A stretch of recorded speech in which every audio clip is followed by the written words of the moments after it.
Hello and welcome to Nerds Only with me, KJ Curry.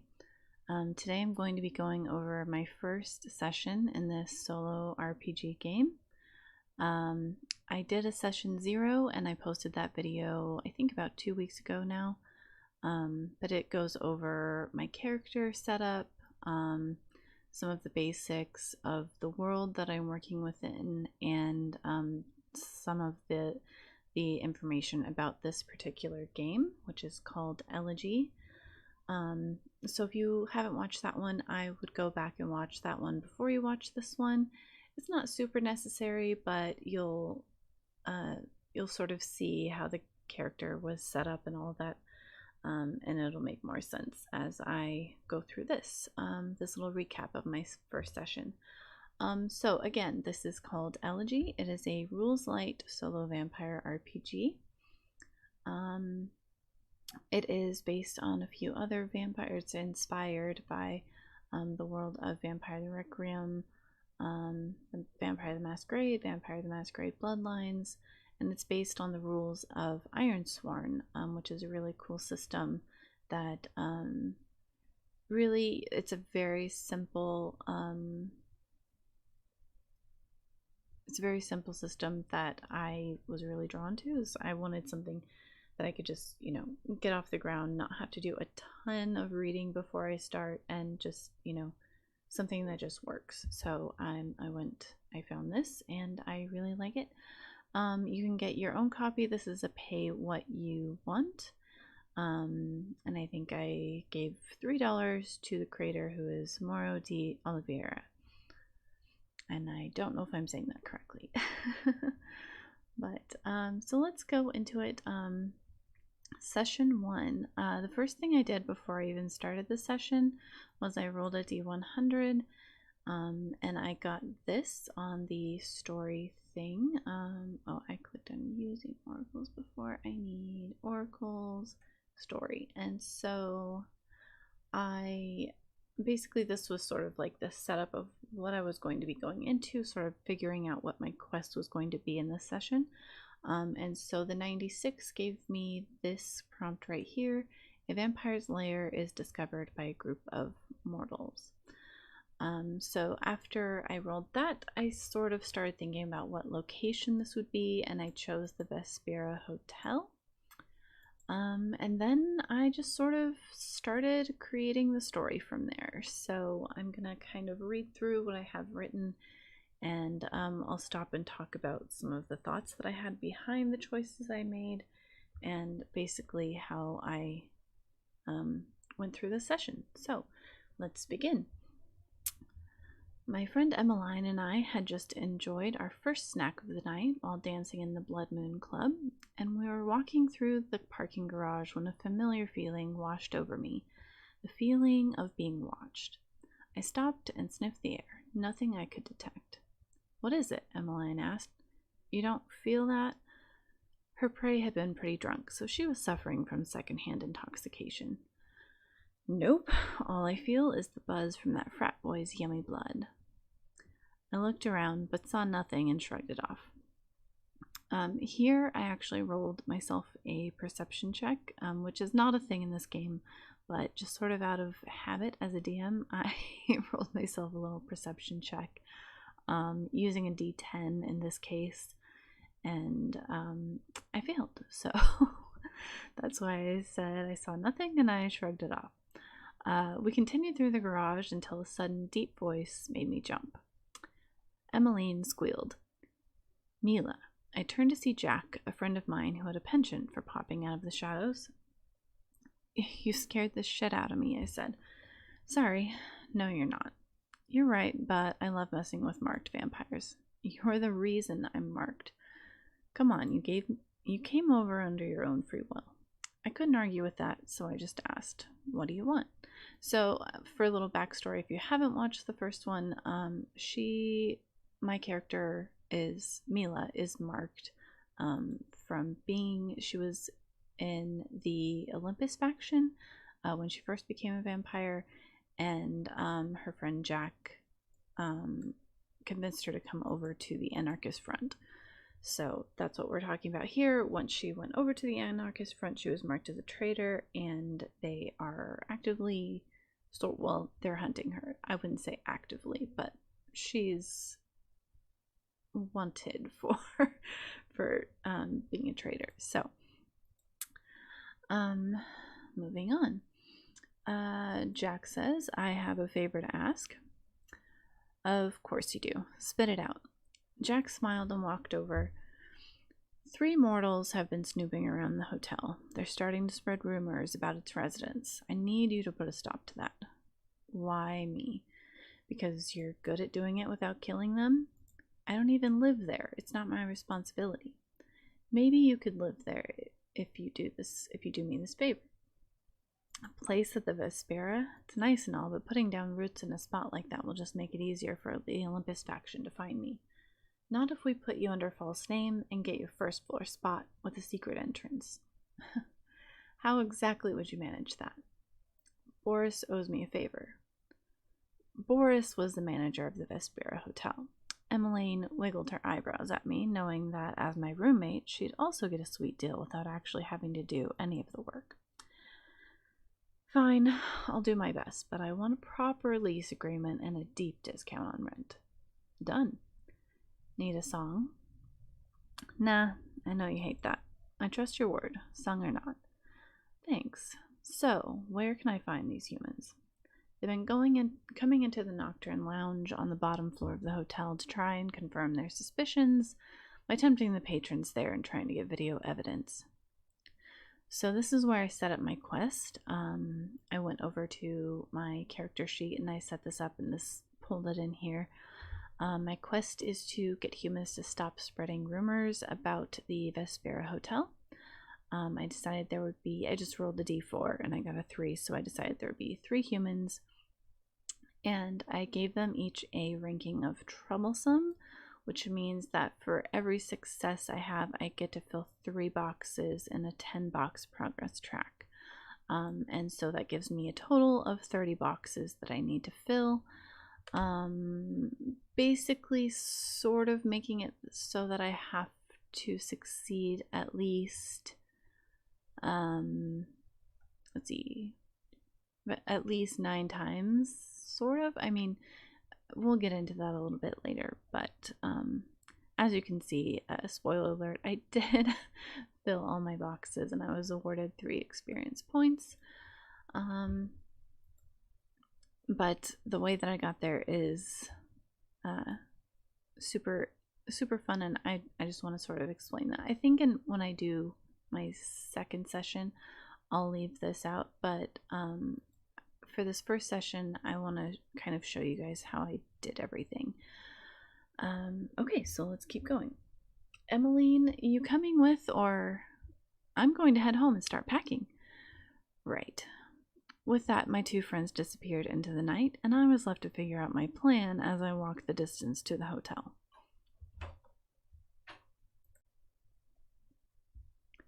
The lounge was accessible from the street and from the interior of the hotel. I made sure my appearance was in order and used the street entrance.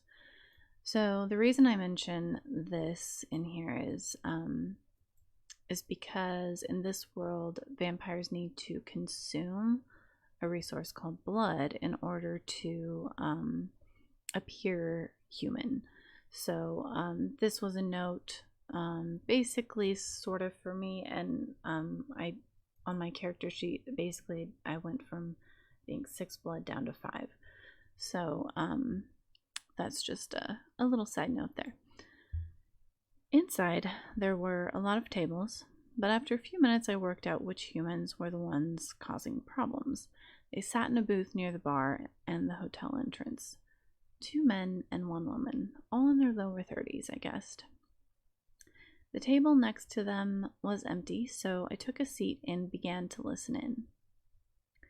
And here's where I did my first roll, which I called observation, and that is linked to my intellect stat, I think is what it's called.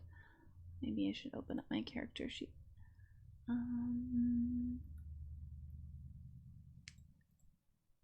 So my character sheet Yeah, that is connected to my intellect. So, rolling for observation, so I automatically get a 7, and then you have to roll the challenge dice and compare the challenge dice to your score for that. So the challenge dice are 2d10s, and then you compare each one. And my 7 beat the 6 and the 1 that I rolled on the challenge dice, so that means I got a strong hit. With a strong hit, you gain a focus. Let me head on over to sort of these rules here. So when you succeed, when you get a strong hit, you gain +1 focus. You envision the positive outcomes, positive consequences of your action, and you choose a fitting benefit. So the positive consequences were I was able to overhear their conversation and glean important information. And then for my benefit, there's a list here. And I think as the DM, you could also, like as the DM/player, you could add to this or whatever. But I chose you create or seize an opportunity and gain +2 in the next related action. So yeah, I knew that I was going to sort of keep going down this line, and so I gave myself that +2 bonus on my next roll. So yeah, that was my first roll, and it was a nice success. After listening to the humans for a few moments, I realized that one of the men is dating the woman, and he's more skeptical than the woman and the other man about there being vampires in the hotel. I also find out that the man who isn't dating the woman seems all too eager to show her things in the hotel that he says are proof of their claims. I decide that the best course of action is to distract them from their supernatural fixations with some good old human jealousy. First, I use my lunacy influence on the woman to try to get her to show interest in the other man. So my lunacy influence is actually one of my assets. When you start your character, you get to select 3 assets. And that's sort of like special features or powers or whatever. And they are listed in the doc. So lunacy is the one that I chose, and I decided that lunacy for me was going to be connected to glamour because with the stats that you have, so there's a list around here somewhere. I think it's up here. It might be back down here. Probably passing it. Here we go. So glamour, charm, composure, or manipulation. And I view the lunacy thing as a charm. So I went with glamour. My glamour score is 6. And then I have a +2 bonus from my previous roll. On the dice, the challenge dice, I rolled a 5 and a 1 and compared it to the 8 that I got from this. And that was another strong hit, so I gained another +1 in focus. I successfully made the woman seem interested in the other man, and I created an opportunity to sort of keep going. So I added another +2 bonus to my next one. The woman, so with my lunacy, I was targeting the woman. So here's the sort of narrative of that. The woman in the booth shifts her attention to the other man and says, "I'll go see this proof if you promise to buy me a drink afterward." I use this opportunity to increase her boyfriend's jealousy. So again, I roll glamour, rolling my lunacy, and I rolled 2 6s, comparing that to my 8. So that was another strong hit. And I gained +1 focus, successfully make the boyfriend jealous, and another +2 to my next action roll. I feel bitter tension spring to life at the table next to me. The boyfriend stands up and tells the woman it's time to leave. She's not having it though. "I'm having a good time. If you want to leave, go ahead." The boyfriend turns to his friend. "You're trying to get with my girl, aren't you?" "What? No." "You're lying. I saw the way you two were looking at each other. This whole vampire thing is just to try to turn her on, isn't it?" It's at this point that I realize the woman and the other man may not be deterred. They may just move forward together without the skeptic. I hadn't planned on depleting my energy so early in the night, but I had no other choice than to attempt to use my influence on the man who seemed to be at the center of the problem.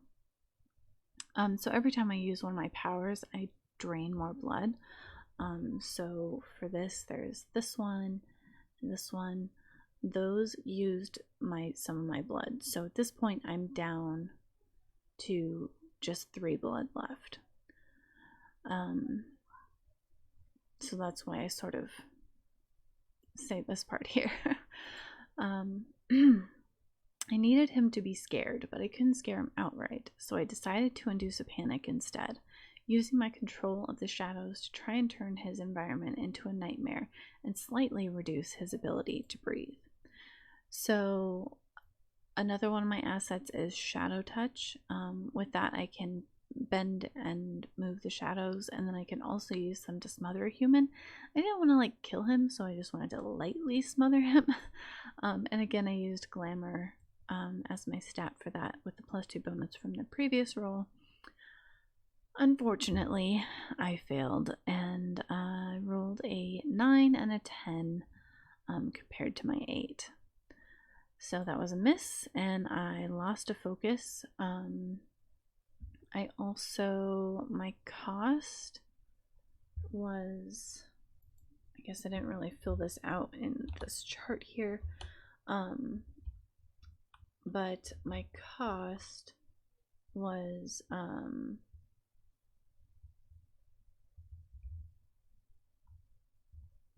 I guess this was my cost. So the lose 1 focus was the cost. Never mind. The negative outcomes was basically I didn't get anywhere. I wasn't able to scare this guy. Obviously, that's a pretty normal, pretty straightforward negative outcome. Is just that I wasn't able to actually do this thing. So damn it, another vampire sees what I'm trying to do and I lose my focus. The shadows wither back to their true form before he notices anything. The 2 men continue to argue while the woman tries to quiet them down. Feeling a little low on energy, I know I will need to feed soon. The thought crosses my mind that I could just feed on him until he's no longer a problem. But Jack doesn't want patrons of the lounge to come up missing, so I dismiss that thought as well. I sigh and realize I need to do this the old-fashioned way. It won't be pretty, but hopefully it'll be effective. Fighting rumor spreaders with rumors of my own was what I used to do back when I was a human. I look over at the table for the first time and pretend to recognize them. You boys sure love to fight over lovers, don't you?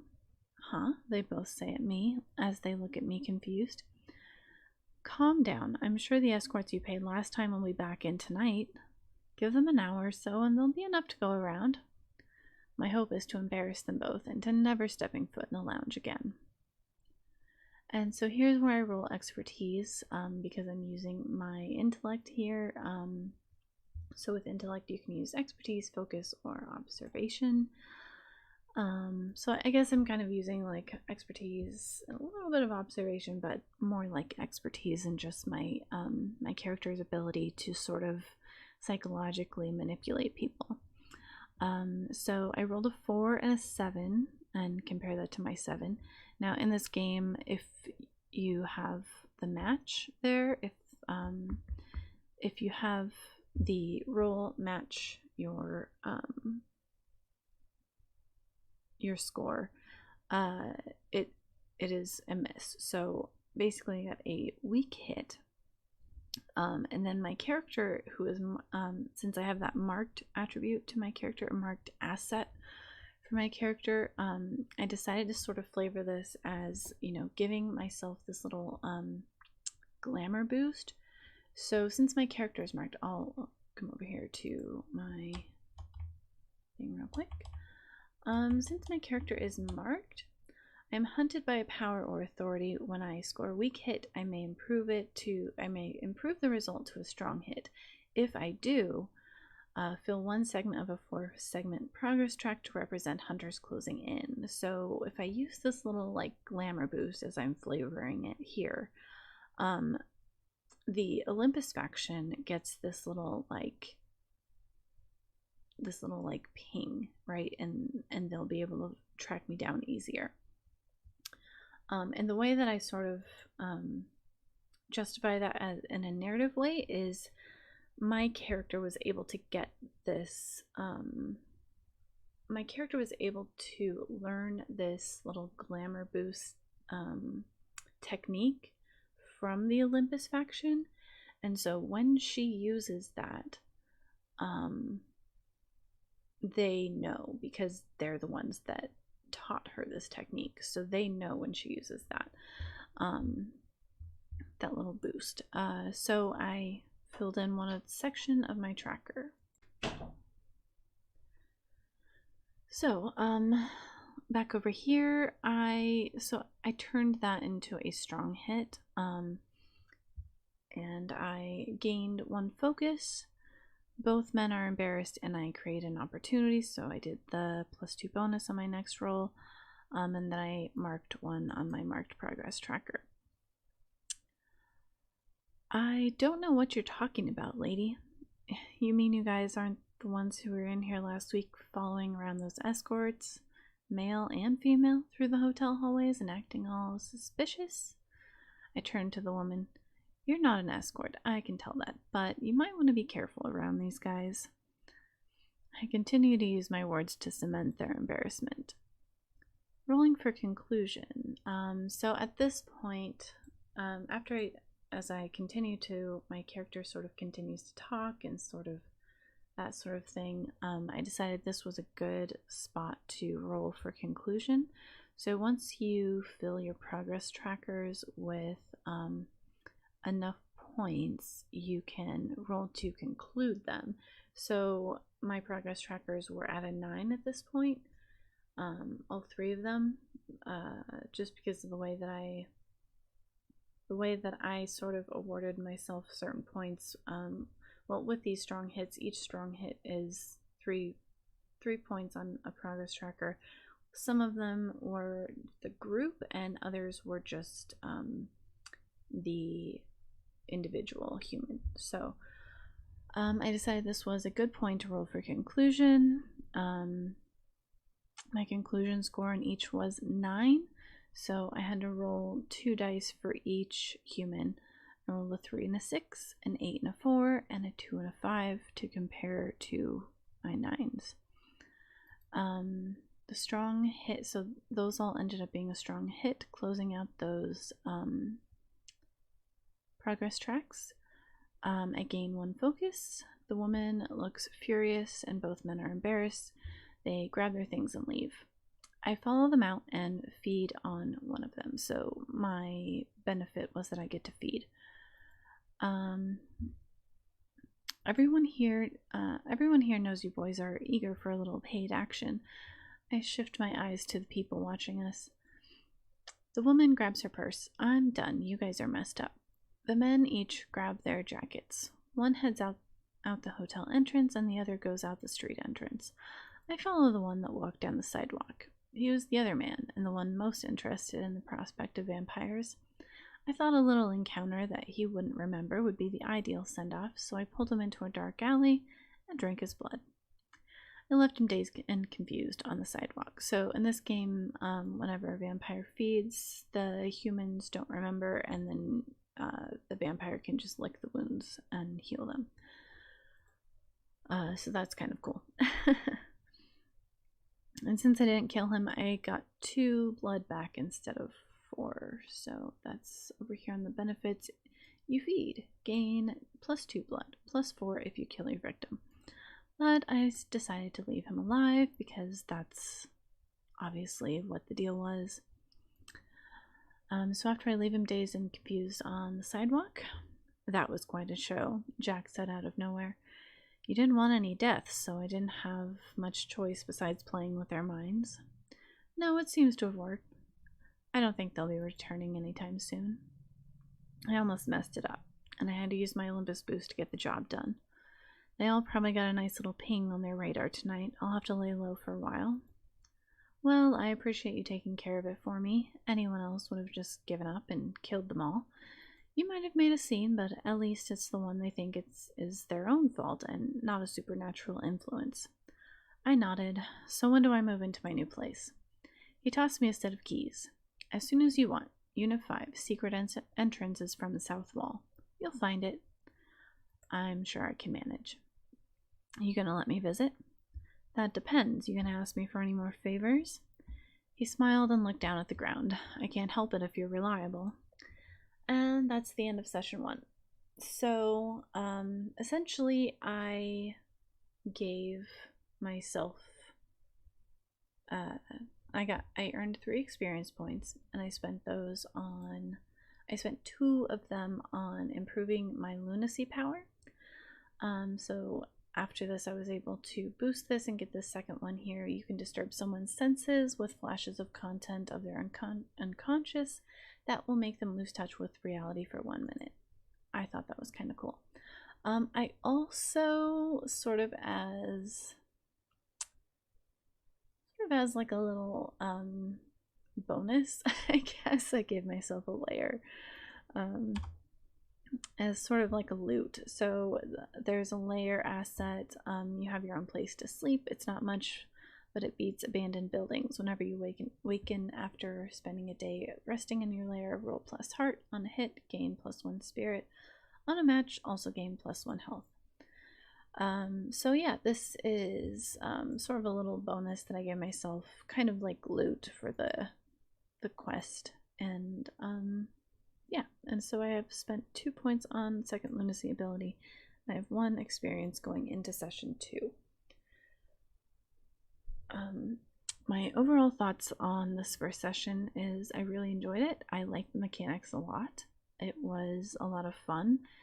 And I think it'll be interesting to see how things go moving forward. Now with this system, I'm not really sure how roles become more difficult or if they're just always the same, but as you saw, my rolls did pretty well. I only failed once and had a weak hit once, which I turned into a strong hit. So I was able to do pretty well. With this game, you don't ever get to improve your stats, as far as I could see, which I think maybe balances things out pretty well. And I think this particular thing is a little bit different from the Iron Sworn system, if I remember correctly. But yeah, it's I'm interested to see how this works out and moving forward, how assets come in handy, how often I do succeed when I'm rolling challenge dice, and then also seeing how I end up using these other stats that I didn't use, so force, dexterity, heart, so like there will be obviously a battle at some point and I'll need to use force and dexterity, and then maybe there will be a point where feelings come into play. With this character, she's definitely not very emotional, so it will be interesting to see if there are challenges that come up that force me to use these lower stats and how I fare with that. So I'm looking forward to it, and session 2 will be coming soon. So thank you for watching, and I hope to see you in the next one.